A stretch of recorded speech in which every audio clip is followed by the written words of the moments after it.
Voilà. Amen. Je vous salue encore dans le précieux nom du Seigneur Jésus-Christ. Voilà, je suis là ce soir encore pour partager un enseignement avec vous. Je pense que ça pourra aider beaucoup de personnes pour cette période de fête de fin d'année. Je veux vraiment saluer tous ceux qui sont ici en Côte d'Ivoire à l'extérieur, de ce que beaucoup de personnes m'appellent au téléphone pour des prières, pour des conseils. Et je suis heureux de faire beaucoup de joie dans le cœur de nombreux chrétiens. Alléluia. Et je viens ce soir partager avec vous quelque chose de très important. Normalement, le thème que je devais traiter, c'était un thème concernant véritablement le péché du sexe. J'ai voulu traiter sur ce thème, mais le Seigneur a voulu que je puisse parler d'un autre thème très important. La joie conjugale, le mariage et la joie conjugale. Mon thème de ce soir sera où se cache ton mariage et la joie de ton foyer. Pourquoi est-ce que j'ai trouvé utile, ou Dieu a trouvé utile? Nous sommes à pratiquement 3 semaines ou 4 semaines de la fin de l'année. Et j'ai constaté qu'il y a une grande machine qui se met en place. La machine des médias. Tu dois présenter des couples, la joie, fête de Noël. En tout cas, il y a une atmosphère de fête qui fait que ceux qui n'ont pas de fiancés, ceux qui ne sont pas mariés, ceux qui ne sont pas dans le foyer, ou ceux qui sont encore célibataires, se sentent quelque part laissés, se sentent quelque part abandonnés par Dieu. Ils vont courir aller véritablement faire tout ce qu'ils peuvent faire. D'autres vont aller dans la prostitution, vont appeler même des garçons même qu'elles n'aiment pas, parce qu'elles ne veulent pas qu'elles soient seules durant la fête. D'autres vont aller chez des prostituées, et ainsi de suite. Il y a un désordre à cause de cette atmosphère. C'est vrai que nous sommes en fête, la fête va arriver, mais il faudrait savoir pourquoi est-ce que tu es dans cet état. Pourquoi est-ce que tu es seul. Et pour moi, la première problématique à laquelle nous allons répondre, c'est est-ce qu'il est normal qu'il y ait des personnes célibataires au milieu des hommes? On va prier le Seigneur ensemble. Seigneur, je vais prier à l'instant précis pour tous ceux qui écoutent cet enseignement, que ce soit en Côte d'Ivoire ou que ce soit à l'extérieur, concernant le mariage et le bonheur conjugal. Que ceux qui entendront cette parole, ces versets, les enseignements, reçoivent automatiquement la restauration de leur vie conjugale au nom de Jésus-Christ. Pour ceux qui ne sont pas mariés, à l'écoute de cet enseignement, que les portes du mariage s'ouvrent pour eux au nom de Jésus-Christ. Pour ceux qui sont dans la solitude et qui aspirent au mariage, à l'instant précis, que tu ouvres aussi les portes afin qu'ils puissent rencontrer et qu'ils puissent, par l'union légale, être heureux de vivre ensemble au nom de Jésus-Christ. Que ton nom soit béni. Au nom de Jésus, j'ai prié. Amen. Amen. Dieu nous bénisse. Je voulais répondre à la première question. C'est la première problématique. Doit-il avoir des personnes célibataires? Et je vais m'appuyer sur 3 versets bibliques. Le premier se trouve dans le livre de Genèse, Genèse 2, le verset 18. Et je lis. L'Éternel Dieu dit, il n'est pas bon que l'homme soit seul. L'Éternel Dieu dit, il n'est pas bon que l'homme soit seul. Selon la parole du Seigneur, il n'est pas bon qu'un homme soit isolé. C'est-à-dire déjà, dans le mécanisme de fonctionnement naturel, physiologique, dans l'homme même lui-même, la solitude doit être bannie. Parce qu'elle se présente comme une des armes de destruction totale. Je vais parler à ceux qui aiment être dans leur coin. Parce que maintenant, il y a certaines personnes qui raisonnent pour dire non, l'heure n'est pas encore arrivé de se marier, l'heure n'est pas encore arrivé d'avoir quelqu'un auprès de moi, l'heure n'est pas encore de mettre la corde quand on va au mariage, quand on va à une union légale, ainsi de suite. Ton raisonnement n'est pas de Dieu. Dieu dit que si tu es dans la solitude, ce n'est pas bon. Dieu dit, si tu es seul, ce n'est pas bon. Et si tu n'aspires pas au mariage, tu n'aspires pas au couple, c'est que tu as un problème. Oui, tu as un problème. Vous voyez, beaucoup de personnes se disent, ok, moi je peux me gérer moi seul. Si j'ai une femme chez moi à la maison, voilà, ça va venir m'aider. J'avais un voisin comme ça. Mais le gars se sentait seul célibataire. Tu le vois, matin, il se lève, il lave ses assiettes, il fait seul ses habits. Une fois, je lui ai demandé, mais mon frère, tu as quel problème? Mais où est ta chérie? Il me dit, non, je n'ai pas de chérie. Que je me sens bien comme ça. Je dis, mais pourquoi? Oh, c'est bien, elle va venir m'aider, elle va venir mélanger tout. Tu ne peux pas dormir tranquille. Quand tu dis ça, elle va dire ça.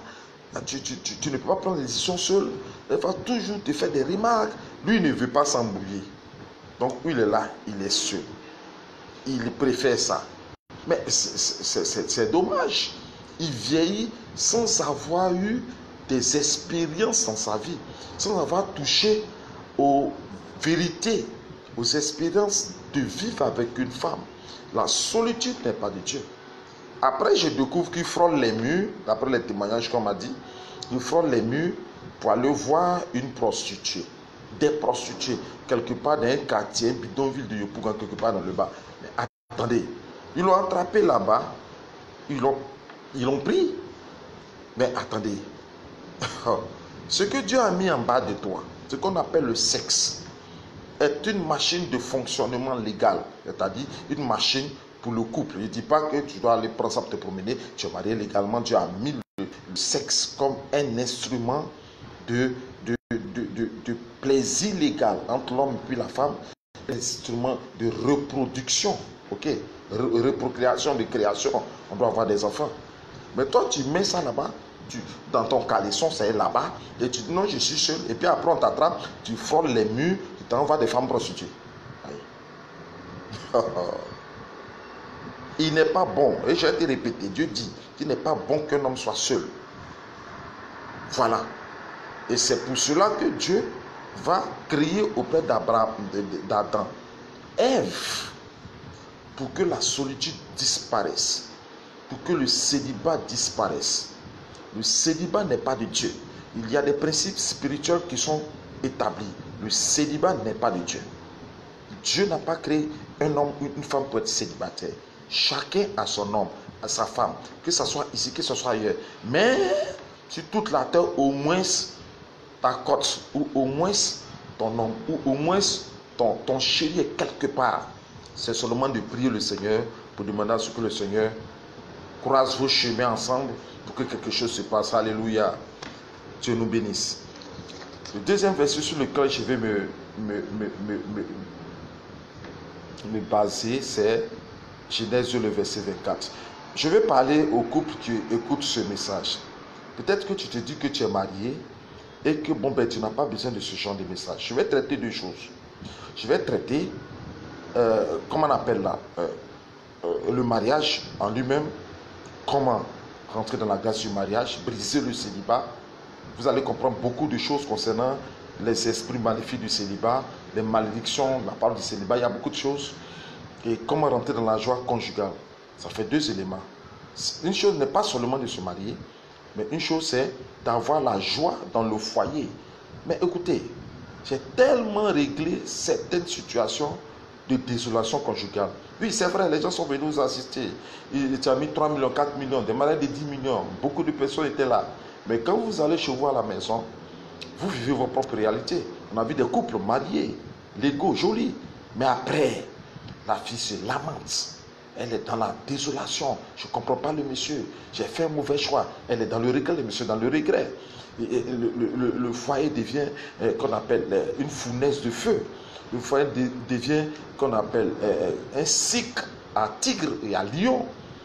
Ce n'est pas ce que Dieu a demandé. Donc, vous qui écoutez ce message, si tu es marié ou non, il faut partager ce message à de nombreuses personnes. Des célibataires, pour que ces personnes sortent de la malédiction du célibat, des mariés, pour qu'ils puissent recevoir les secrets et les grâces pour pouvoir avoir une vie conjugale heureuse. Gloire soit rendue au Seigneur. Je reviens au verset. En Genèse, le verset 24. C'est pourquoi l'homme quittera son père et sa mère et s'attachera à sa femme. Retenez bien, le verset est clair. C'est pourquoi l'homme quittera son père et sa mère et s'attachera à sa femme. Il y a deux éléments qui m'intéressent. Il y a deux verbes qui m'intéressent. Le verbe quitter et le verbe s'attacher. Ok. Je reviens au verbe quitter. Il y a des personnes qui sont mariées, mais elles sont toujours en famille. C'est-à-dire, la vie conjugale est toujours en famille. Il est dans son foyer, mais quand il revient, c'est comme un bébé. J'ai une dame du nord de la Côte d'Ivoire qui m'a appelé et qui était dans une en pleurs. Elle dit que son foyer est divisé en deux. Tous les petits secrets de sa maison, de sa vie conjugale, se retrouvent dans la grande famille. Et quand il y a quelque chose net, le monsieur prend l'affaire, il s'en va dans la grande famille. Vous les hommes, il faut arrêter d'envoyer les problèmes de ton foyer dans ta famille. Il faut que tu arrêtes ça. La Bible dit quitter, c'est-à-dire démarquer, s'éloigner. Quand tu dis ça, on dit non, il veut séparer l'homme avec la belle famille. Mais je te dis, Dieu dit que tu quittes ton papa et puis ta maman, où tu dormais si lui superposé, ou bien tu mangeais dans la cuisine, tu es assis dans la cuisine, puis tu mangeais assis devant ta maman, on dirait enfant là. Quand tu es marié là, ça là c'est fini. Tu ne dois plus retourner en famille pour aller chercher, pour aller manger, pour aller te faire comme bébé. Et le monsieur, lui, il va jusqu'à quand il a sommeil, il se couche sur le pied de sa maman, il met sa tête. Regardez des trucs comme cela. Tu as marié ta maman, mais tu as marié ta femme. Mais c'est un problème. Le foyer est démarqué de la famille.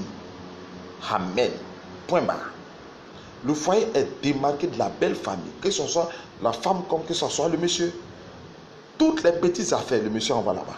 Quand il y a une petite incompréhension, c'est la belle famille là-bas. Lui, sa famille, on va tabler, on va s'asseoir pour qu'on appelle analyser la parole que l'autre a dite. Mais là, il ne faut jamais te respecter. Il ne faut jamais respecter ta femme. Ta femme va se déplacer par la famille. Elle est obligée de rester dans son coin, de se trouver persécutée. Tu la vois triste, assise dans son fauteuil, épeurée parce que son mari considère plus sa famille que sa femme. Tu as besoin de délivrance. Et la délivrance, c'est la vérité que je te dis sur la parole. Tu dois quitter. Quitter par ton comportement. Quitter par ton raisonnement. Quitter par tes habitudes familiales. Tu dois quitter dedans pour rebâtir une nouvelle vie avec ta femme. Pour rebâtir une nouvelle vie avec celle que Dieu t'a donnée. Tu es totalement différent de la vie que tu veux en famille. Tu as une vie nouvelle. Pareil aussi pour la femme. J'ai une fille qui est venue me rencontrer toujours.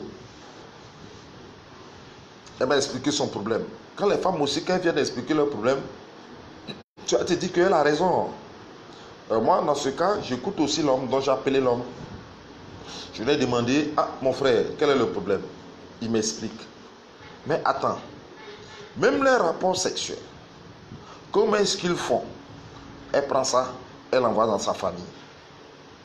Elle s'en va dire à ses soeurs, il ne fait pas bien, voilà ce qu'il fait, c'est la position qu'il prend, voilà. Tous les petits trucs intimes là, elle s'en dit ça à sa soeur.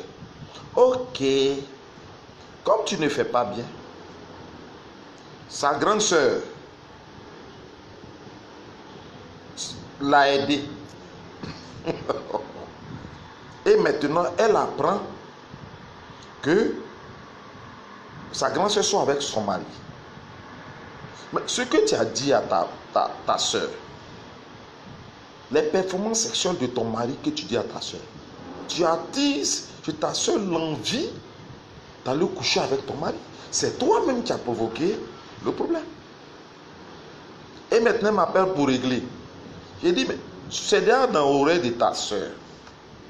Je ne peux pas prendre un coton pour nettoyer. Tout ce que je peux te dire, c'est d'arrêter de prendre les secrets de ta vie conjugale pour aller étaler ça dans ta famille. Et puis vous les femmes qui écoutez ce message, dans tous les foyers, il y a des moments où il y a des incompréhensions, ou des petits accrochages pour des positions, c'est normal. Parce que c'est pas tout ce que tu veux que lui aussi il va vouloir. C'est pas lui aussi tout ce que il veut t'imposer que tu as accepté. Donc, on essaie de concilier les choses ensemble. Petit palabre, elle prend ses bagages, elle s'en va en famille. Petit palabre, elle prend ses bagages, elle s'en va en famille. Mais attends, tu n'es pas venu dans une relation où un pied dehors, un pied dedans. Tu t'assois avec ton mari. Si tu n'entends pas, tu mets dans la prière. C'est là le rôle de l'intercesseuse. C'est là le rôle de la femme qui est en intercession, qui est, comment j'appelle là, dans la chambre haute et qui prie: Seigneur, parle à ton serviteur, agis dans ses pensées, agis dans sa conscience, pour qu'il comprenne que la décision qu'il veut prendre là va nous mener à la paix. C'est là le rôle de la femme vaillante. C'est là le rôle de Esther. On dit il y a problème. Esther, ton peuple doit être égorgé. Quand elle a appris ça, elle n'est pas allée courir là-bas pour aller dire à son mari: j'ai attrapé tes cols. Tu as entendu les nouvelles?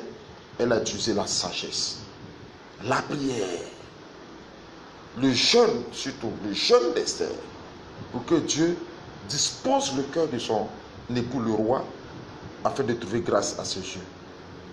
Et c'est ce que je veux te demander aussi.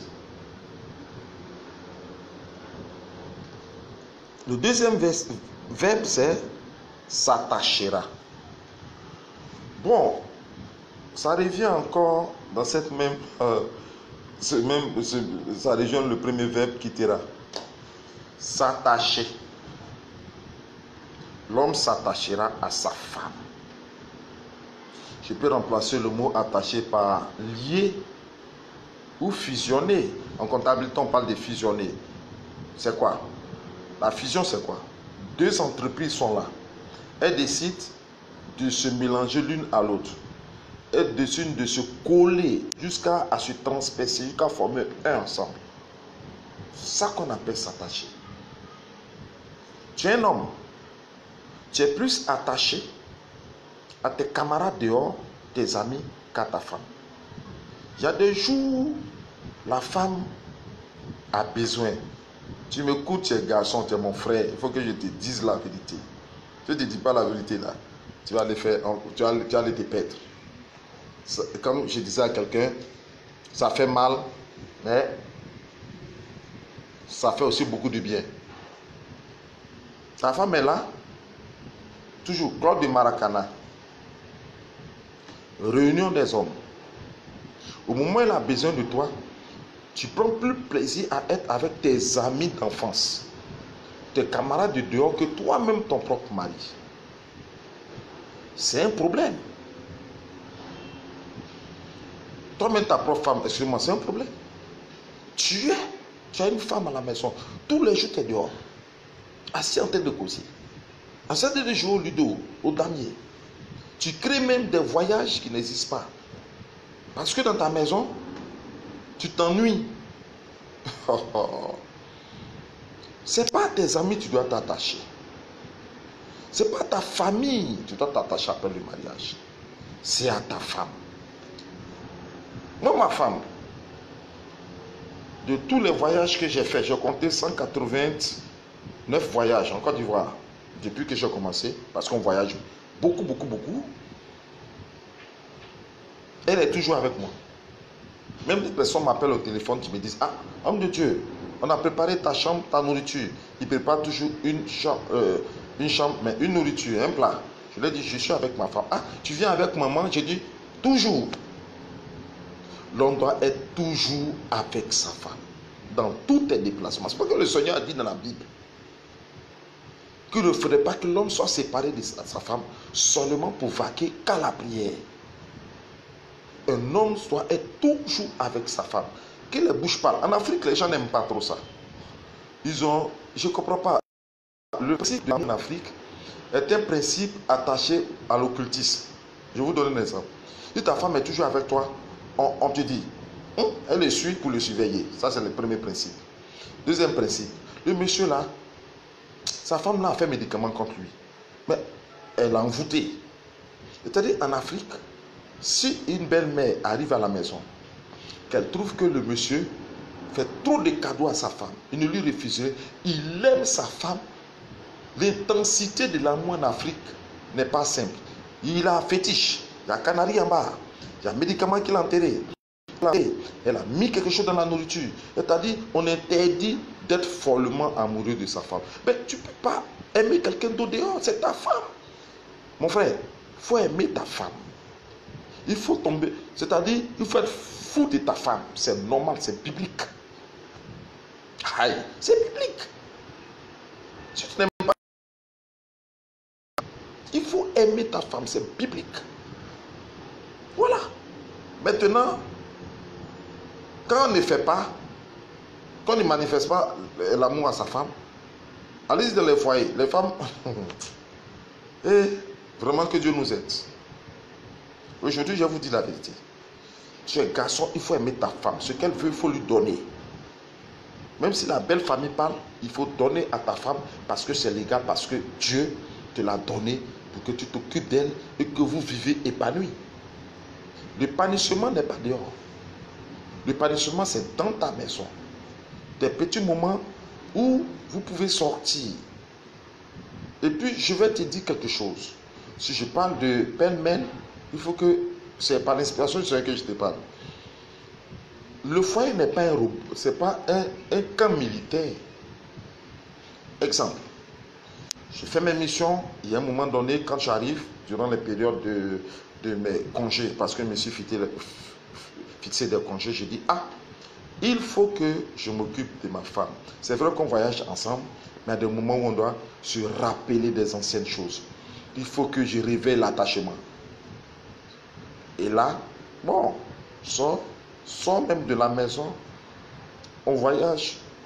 Je vais peut-être dormir dans un complexe hôtelier, un endroit ou bien une résidence que je loue. Je suis avec elle. Je dépose un peu la Bible quelque part, c'est ma femme. Et on se rappelle les bons moments. Je lui dis des belles paroles. Je la rassure. Je touche son cœur par mes propos, par ma présence. Par des câlins, par l'attention. Je paye à manger.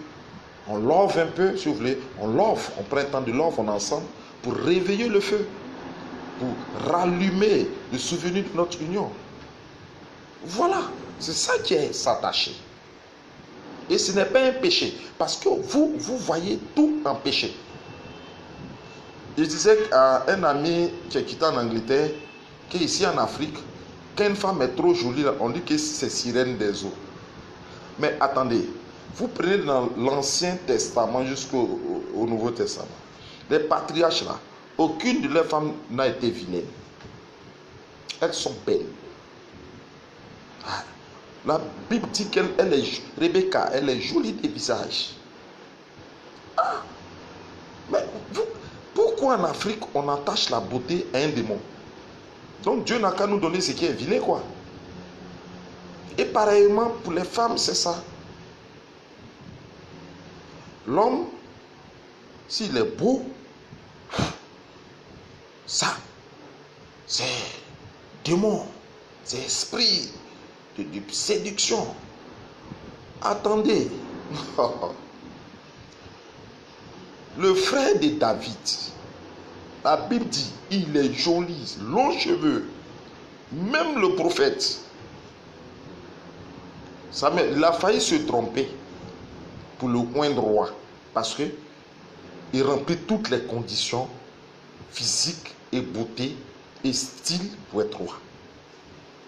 Il existe des jolis garçons aussi dans la maison de Dieu. Ce n'est pas des mots. Je veux vraiment te parler de ça. C'est une parenthèse et je veux revenir dessus. Et il est bon, comme je le disais, d'avoir des moments comme ça où toi et puis ta femme vous restez ensemble, vous mangez bien, tu lui donnes ce que son cœur veut. Voilà. Vous partagez le fruit de votre amour ensemble. J'espère que tu comprends. Voilà, les enfants restent un peu à la maison. Papa et puis maman vont voyager un peu et reviennent. Ce sont des moments exceptionnels qu'on n'a pas l'occasion de vivre ça dans un tombeau ou bien quelque part dans un cercueil. C'est où on est vivant qu'on vit ce moment extraordinaire avec sa femme. Voilà. Et c'est ce que je vais vous dire. Je vais parler aussi aux femmes. Vous qui êtes plus attachés à la télévision que votre mari. Aujourd'hui, nous avons beaucoup d'émissions brésiliennes. Moi, j'ai dit à ma femme, si tu vois que les films brésiliens marchent dans un pays, et tu vois que les films brésiliens sont beaucoup aimés, en grande quantité, 24 heures sur 24 dans un pays, c'est que le pays a un problème d'affection amoureuse. Ça ne va pas. Oui, c'est parce qu'elles ne trouvent pas ça auprès de leur mari qu'elles vont se consoler auprès de la télévision. Mais ce n'est pas aussi une raison pour vous. Parce que souvent le mari veut sa femme auprès de lui. Mais attends, 18h00, il y a un film brésilien qui va passer. Un film, je ne sais pas, brésilien, maintenant il y a beaucoup de vénézuéliens autres là-bas. Film d'amour qui va passer, elle va s'asseoir. Elle va regarder. Quand elle finit net, en même temps, elle change de chaîne pour aller regarder notre film. Quand elle finit net, ainsi de suite. Et puis, le couple, homme comme femme, peut être plus marié à leur téléphone portable, Internet, que les propres femmes ou les propres hommes. Je parle des deux. Vous êtes en train de perdre votre foyer. L'homme ne parle pas, c'est dans son cœur. Il va sortir parce que c'est le comportement qui va le pousser à sortir. La Bible dit, j'ai bien dit, c'est pas ta propre faute que tu perdras ton héritage. Donc, il ne faut pas perdre ton foyer par toi-même tes propres erreurs. Tu n'as pas marié feuilleton brésilien. Tu n'as pas marié, qu'on appelle là, Internet femme. Toi, garçon, tu n'as pas marié match de football à la télévision. Tu n'as pas marié réseaux sociaux. Vous deux, faites un effort de vous éloigner de ces attachements qui ne sont pas de Dieu, pour que vous soyez soudés, vous deux, hommes et femmes, pour que vous ayez une vie conjugale heureuse. Et je suis dans la joie parce que je sais qu'au nom de Jésus-Christ, toi tu entends ces paroles. Tout n'est pas seulement prière, c'est aussi conseil qu'on doit vous donner. Toi qui attends cette parole, que tu puisses véritablement appliquer ces conseils que je te donne pour que tu puisses réussir vraiment dans ta vie conjugale. Alléluia. Le troisième verset qui m'a beaucoup marqué, c'est celui de Genèse 26, le verset 8 que je lis. Comme le séjour se prolongeait, il arriva qu'Abimelech, roi des Philistins, regardant par la fenêtre, vit Isaac qui plaisantait avec sa femme. Alléluia. Ce verset il est fort. Vit Isaac qui faisait quoi? Qui plaisantait avec sa femme. Plaisantait, plaisanterie, taquin, amusement. Vous voyez, il y a un frère d'une église qui attache foulard, qui est venu me voir.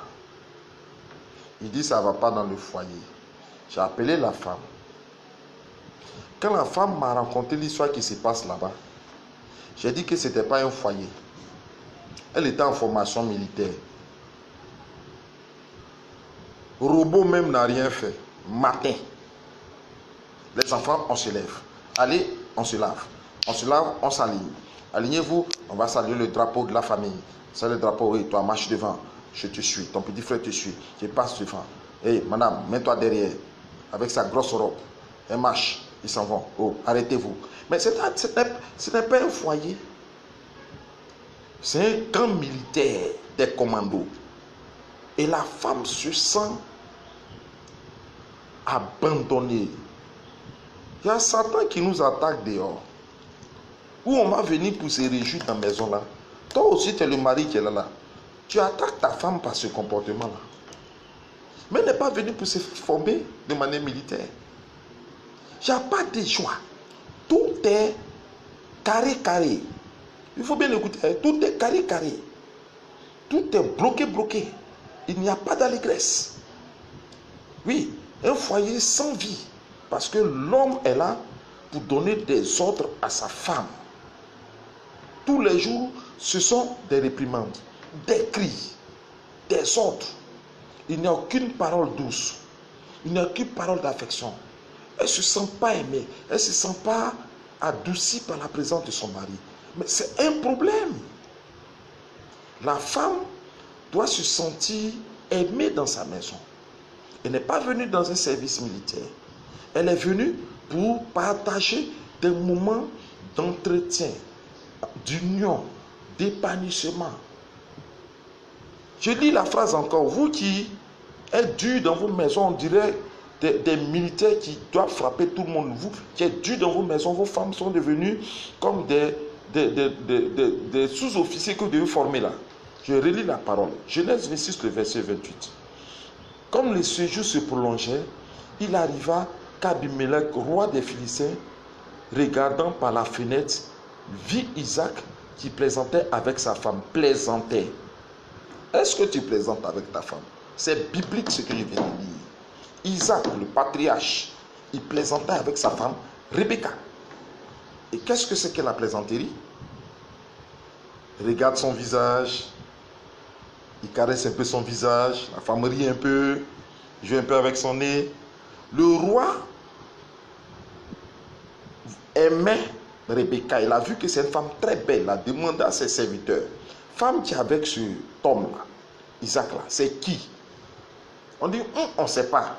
Ils sont allés demander à Isaac. Isaac lui dit, lui c'est sa soeur. Un jour le roi se lève, et vous savez comment est-ce qu'il a su que c'était sa femme? Parce qu'en ouvrant sa fenêtre, il a vu de loin Isaac en train de plaisanter avec Rebecca. La plaisanterie a déterminé ce qui s'est passé entre les deux. Et le roi Abimelech a su que c'était sa femme. Qui vous a dit qu'un homme ne plaisante pas avec sa femme? Qui vous a dit qu'un homme ne taquine pas sa femme? Qui vous a dit qu'un homme ne fait pas rire sa femme? Ne joue pas la comédie devant sa femme? Ne dit pas des petites anecdotes, des petites paroles pour la taquiner? Les femmes aiment ça. Quand tu dis, elle dit, elle sait ce que tu dis là, mais c'est vrai. Elles aiment ça. Elles aiment que le mari les taquine. Le jour où tu ne la taquines pas, c'est là que tu vas voir que tu ne peux pas derrière la télévision. Elle va tourner, faire semblant de balayer devant la télévision. Tout ça pour que tu la remarques. C'est ce qui aussi me plaît chez mes soeurs là. Parce qu'elles aussi, quand on commence quelque chose là, on doit terminer. Si tu as commencé là, tu dois terminer. Tu la taquines plus là. Tu vas voir ce qu'elle te fait. Matin, elle va se lever, elle va tourner devant toi. Il faut que tu la taquines, mon frère. Oui, il faut que tu plaisantes avec ta femme. Il faut que la maison soit une maison de rire, de joie. Hein? Les visages soient détachés. Ce n'est pas un centre militaire. Voilà. Et c'est ce que je veux te rappeler. Toi qui m'écoutes là, tu as le droit de taquiner ta femme. C'est ta femme. Tu as le droit de jouer avec ta femme. Tu as le droit de la prendre sur tes pieds. Tu as le droit de dire des paroles. Tu as le droit même de souffler des petits choses à son hôtel. Salami, c'est ta femme. Ce n'est pas pour quelqu'un d'autre, c'est ta femme. Même Isaac plaisantait sa femme. Voilà ce que je veux te dire. Je pense que ça te fait beaucoup de bien. Voilà. Et je sais que beaucoup de femmes m'encouragent dans ce message que je suis donné parce qu'elles aiment véritablement ce genre de message. Vraiment que Dieu nous bénisse pour cela, pour ces conseils que je vous donne. Et nous allons ensemble répondre encore à l'une des questions les plus importantes. Doit-il avoir des célibataires au milieu des êtres humains, des hommes? Ok, je vais donner 3 versets déjà qu'on a lus, qui sont des versets inspirés par le Seigneur. Je vais donner des conseils. Il ne doit pas avoir de célibataires au milieu des hommes. La première raison, c'est le mécanisme de l'affection. C'est-à-dire l'homme en lui-même a ce qu'on appelle, il y a deux amours. Il y a l'amour affectif, ce qu'on dit amoureux, on ne réussit pas à expliquer, et il y a l'amour simple. Mais je parle de l'autre amour, où nous tombons amoureux, où nous aimons quelqu'un comme nous. C'est écrit, c'est inscrit naturellement dans les gènes et dans la personnalité de chaque personne. Moi, je vais vous rendre un petit témoignage, vous allez comprendre. Les doctrines là, souvent là, ça fait que on voit le diable partout. Une fois, j'étais allé au début dans une cellule de prière. En ce moment, je n'avais personne auprès de moi. Et en prêchant, il y a une fille qui vraiment a porté les regards. Il y a quelque chose qui s'est passé dans mon cœur. Alors qu'elle était venue avec un autre homme de Dieu. Elle s'est levée après la diriger la prière. Et puis je suis rentré à la maison, après le programme. Mais son image est restée fixée dans mon esprit. Une image agréable. Parce que j'aimais sa forme. Et puis je vais vous dire quelque chose, vous qui m'écoutez. C'est quelque chose, on ne se marie pas par proposition. On se marie par amour. Dieu a créé amour là, pour que cette pulsion nous pousse vers une autre personne. Tous les mariages proposés où on prend la main de la personne, on propose là, ça ne va pas loin, il y a toujours problème. Parce que la personne n'a pas choisi les chaussures de ses pieds. Tu envoies quelqu'un dans un magasin, la personne, tu te présentes les chaussures, elle va dire, il faut me laisser moi, je vais prendre ce que mes pieds veulent. Ok? Bon, ce n'est pas pour autant aussi que tu prennes quelqu'un hors du Seigneur, parce que la Bible nous demande de marier quelqu'un qui a le Seigneur. Ça seulement on ne joue pas avec moi, ça c'est clair. Tu ne peux pas être chrétien et puis aller prendre païen dehors, ou bien tu vas aller convertir païen, ou bien tu vas aller prendre mes frères de l'autre côté là-bas pour dire que non, il va changer, il va devenir chrétien. Ça là, il est revenu dessus. Pour le moment là, je mets ça au chaud. Pour que tu te comprennes, toi qui es chrétien là, on ne peut pas prendre femme ou homme qui n'est pas chrétien. Ça c'est une parenthèse, on s'attrape tout à l'heure dessus. Et quand je l'ai vu, je suis allé à la maison, l'image est restée dans ma tête. Mon frère, je ne peux pas me détacher. J'ai pris, j'ai attaqué sirène des eaux. J'ai lié la sirène des eaux, combattre la sirène des eaux. Ça ne quitte pas ma pensée. Je me suis levé, j'ai pris 3 jours de jeûne. J'ai dit c'est un autre pasteur, j'ai pris. Ça ne quitte pas ma pensée. Tout me plaît. Parce que faites la distinction entre la convoitise et la pulsion amoureuse. Ok? Si tu vas dans des femmes de quelqu'un là, tu convoites, c'est un péché. Mais si tu as une pulsion amoureuse envers quelqu'un qui n'est pas marié, mais tu sens que là, tu aimes bien la personne, ce n'est pas péché d'aimer. Parce qu'ici en Afrique, ils ont vu des démons partout. Quel jeûne je n'ai pas fait? Quelle prière je n'ai pas fait? Un jour, je l'ai rencontré quelque part, quartier millionnaire à Yopougon. Quand j'ai vu la fille, mon cœur est coupé sur la route encore. Bonjour, homme de Dieu, bonjour, ça va? Je ne peux pas parler. Mon frère, je suis mélangé. Je suis mélangé. Parce que il y a quelque chose en elle qui a transpercé, qui m'a fait du bien. J'ai pris son contact. Après avoir combattu la sirène des eaux, je me suis rendu compte que ce n'était pas esprit. C'était moi-même dans mon cœur. Et Dieu s'est révélé après à la fille. Dieu s'est révélé après à moi. Et puis on a compris que la main du Seigneur était dedans.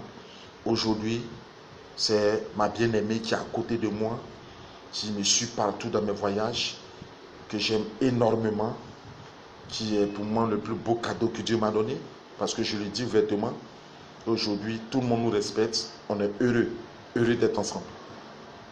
Donc, il faut que je vous dise, notre cœur là, ce n'est pas brique, ce n'est pas fer. Si Dieu veut que telle femme ou tel homme soit pour toi, il y a quelque chose que tu ne pourras pas enlever. Parce que au milieu des 1000 ou 2000, c'est lui que tu aimes ou bien c'est elle que tu aimes. On ne peut pas changer ça. Donc il faudrait que tu comprennes d'abord cette loi que Dieu a mis dans le cœur de chaque personne, l'affection amoureuse. Pour que, poussé par cette pulsion, il aille s'unir avec quelqu'un pour fonder une famille heureuse. Voilà.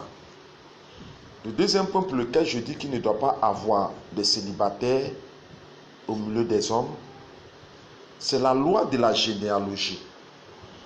La généalogie, c'est quoi? Tout homme a reçu du Seigneur des dispositions sexuelles pour faire des enfants. Je disais à quelqu'un que si Dieu ne voulait pas que tu fasses des enfants, il n'allait pas te donner de sexe. Pour uriner, il allait créer un tuyau quelque part pour que tu puisses simplement, mais n'allait pas mettre la puissance des plaisirs sexuels pour que tu puisses avoir des enfants. Donc le sexe a été créé par le Seigneur pour engendrer une généalogie, c'est-à-dire une suite d'hommes venant de vous pour être des enfants, des arrière-petits-fils et autres. Mais si je suis en train de te donner ce conseil aussi, ce n'est pas pour t'encourager, pour que tu prennes ton sexe pour aller faire beaucoup de généalogie. Généalogie là, c'est pour ta femme légalement mariée avec toi. Parce que vous les chrétiens, quand on vous parle aussi, vous allez faire généalogie ici, généalogie ici, généalogie ici, arbre généalogique. Non, non, non, non. Je parle aux personnes qui doivent se marier de manière légale. Donc tout homme né a en lui cette disposition qui fait qu'à un moment donné, il a envie d'avoir des enfants. Il a envie d'avoir des petits-enfants. Parce qu'il y a une puissance généalogique en lui que Dieu a mis qui le pousse à créer, à procréer, à faire des enfants. C'est pour cela que si cette disposition existe, il n'est pas bon que l'homme soit seul. Le célibat ne doit pas exister au milieu des hommes. Alléluia. La troisième loi, c'est la loi de la force. Ok, je vais revenir sur la loi de la force. Vous allez prendre Ecclésiaste 4, le verset 9 et Ecclésiaste 4, le verset 11 au verset 12. Les deux versets, je n'aurai pas le temps de lire parce que je vais aller vite. Vous les allez vérifier. Nous dit que deux valent mieux que un. En fait que lorsque un tombe, l'autre est capable de le relever. Et la Bible dit, une corde, qui a 2 fils, 3 fils, unis ensemble, est plus solide. Les 3 fils, c'est quoi? Le père, le fils et les enfants. Le principe biblique dit que si vous êtes 2, vous êtes plus fort. Souvent, dans la vie chrétienne, il y a des moments où on est abattu. Il faut bien remarquer, mon frère, ma soeur, que c'est au moment où on est découragé, que tu vois que toi-même, ta femme même, elle est réveillée. Dieu ne va jamais permettre que dans un couple, les deux soient abattus. C'est la loi spirituelle. Un peut être abattu, mais l'autre sera toujours fort pour relever la personne qui est abattue. C'est pour cela qu'il est bon d'être unis, 2 que 1. Et cette loi révoque le célibat. Cette loi révoque la solitude. Parce que si tu es seul, tu peux mourir. On a vu des personnes seules qui dorment chez eux à la maison, ils meurent. C'est par l'odeur que le voisin sait que le gars il est décédé. S'il avait quelqu'un auprès de lui dans son état de maladie, la personne aurait intervenu rapidement, appelé même les secours. Voilà. Ces versets sont clairs. À 2 ou à 3, nous sommes forts. 3, je n'ai pas dit 3 seul et puis tu allais prendre ta femme et puis ta maîtresse. Parce que les chrétiens, ils transforment rapidement les choses. Je n'ai pas dit toi, l'homme, et puis ta femme à 3. Je parle à 3 de femmes. Mari, femme et puis ses enfants. Parce que souvent aussi, quand vous êtes vieux, c'est vos enfants qui vous soutiennent, qui vous permettent de pouvoir faire vos courses, ainsi de suite. Vos enfants, vous êtes. La Bible est claire. Donc cette loi révoque véritablement le célibat. Voilà ce que je veux te dire au niveau de ce raisonnement, de cette analyse que j'ai faite. Elle est biblique. On ne doit pas trouver de célibataires dans la maison du Seigneur. On ne doit pas trouver des personnes célibataires dans la maison de Dieu. Dieu nous bénisse. Et pour cette première partie, puisque nous allons reprendre le domaine démonologique, la plupart du temps, je traite en même temps le thème jusqu'à la fin, mais cette fois-ci, je vais faire une pause et puis j'ai beaucoup à dire. Donc, je vais faire une pause et revenir sur certains éléments spirituels. Là, c'est le domaine spirituel qui s'oppose au mariage et là, on va prier sérieusement. Comme je l'ai dit, toi qui écoutes ce message, toi qui entends cet enseignement, dont le thème est « Où se cache ton mariage et la joie de ton foyer ?»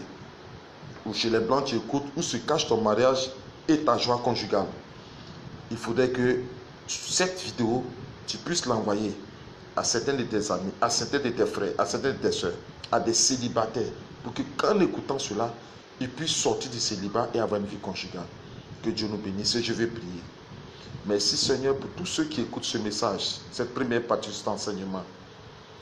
Je crois que cela les a ouvert beaucoup les yeux. Ils ont compris beaucoup de choses. Pour celui qui est célibataire, qui a été lié quelque part par le célibat, que cet enseignement brise les chaînes, que le maintienne dans la solitude au nom de Jésus-Christ. Pour celui qui n'avait pas de conseil, qui n'a pas reçu le conseil pour la gestion conjugale, que ces conseils, ces enseignements l'éclairent afin qu'il soit un père ou une mère joyeuse, une mère qui se comporte bien dans sa maison pour faire le bonheur de son mari ou de sa femme. Merci pour cette grâce, tout ce qui a été donné. Que la gloire du Seigneur te revienne Jésus-Christ. Amen. Amen. Donc à tout à l'heure, dans 15 minutes, nous allons rentrer dans le domaine des esprits d'opposition au mariage et à la vie conjugale. Que Dieu nous bénisse dans 15 minutes. Que Dieu nous bénisse.